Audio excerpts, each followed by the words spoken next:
Because of why I search the deep through endless nights, no time to sleep. The call inside I can't deny. I'll find the light because of why. Hey everyone, and welcome. Have you ever stopped to think about nicknames? I mean, why is Australia, this entire massive continent, called the land down under? It sounds like it's at the very bottom of everything, right? Well, today we are going to dig into the real story behind that famous title. All right, so let's get right into it. Why do we call it the land down under? You know, the simple answer is kind of staring us all in the face. But the full story? Oh, that's a whole different ballgame. It's this incredible journey that takes us through geology, some seriously weird biology, and, believe it or not, 80s pop music. But hang on, before we even touch on the name, we first have to appreciate just how different Australia is.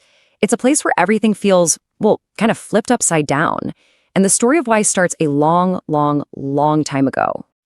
So, picture this. Millions of years ago, all the continents were snuggled together in one giant landmass called Pangaea. But then, things started to break apart. And the piece that would eventually become Australia, it just drifted off on its own. It went on this epic solo journey, completely cut off from the rest of the world for millions and millions of years. And the result of all that time alone? It's just mind-blowing. Life in Australia basically evolved in its own little bubble. It took this completely different path, which is how we got amazing creatures like marsupials, kangaroos carrying their joeys in pouches. And get this, monotremes. These are mammals that lay eggs, like the platypus. It's just wild. And it's not just the animals that are different. The whole world there is flipped. Since it's in the Southern Hemisphere, the seasons are the total opposite of what folks in, say, Europe or North America are used to. Can you imagine having a Christmas barbecue on the beach in the middle of a scorching hot summer? Well, for Australians, that's just December. Okay, so you've got this place with unique animals and upside-down seasons. You'd think the reason for its nickname must be super complex and mysterious, right? Well, actually, the truth is way, way simpler, and it all just comes down to your point of view. Think about it from the perspective of those early European explorers who were sailing around, mapping the world. For them, coming from the Northern Hemisphere, Australia was, well, it was literally down and under everything they knew. It was right there at the bottom of their maps. And really, that's the whole secret. The term down under isn't some deep philosophical thing. It's just a casual nickname, a colloquialism that came from a very Northern Hemisphere-centric way of looking at the map. Where north is always up and south is always down. It's as simple as that. And here's a cool little historical nugget for you. We can actually track when the phrase started popping up in writing. This quote right here, from back in 1886, is the first known time it was published. It's talking about a ship's journey, and it just perfectly captures that idea of traveling way, way down to the bottom of the globe. But hold on. Just being at the bottom of a map doesn't make a nickname famous worldwide, right? For Down Under to become the global sensation it is today, we need to jump forward in time about a century and turn on the radio. That's right. In 1982, the Aussie band Men at Work dropped their song Down Under, and it changed everything. I mean, that flute riff alone is iconic. The song was a monster hit, #1 all over the world, and it basically became the unofficial national anthem for Australia. But here's where it gets really interesting. There's a twist. Everyone thinks that song is this super patriotic, flag-waving anthem, but it's not.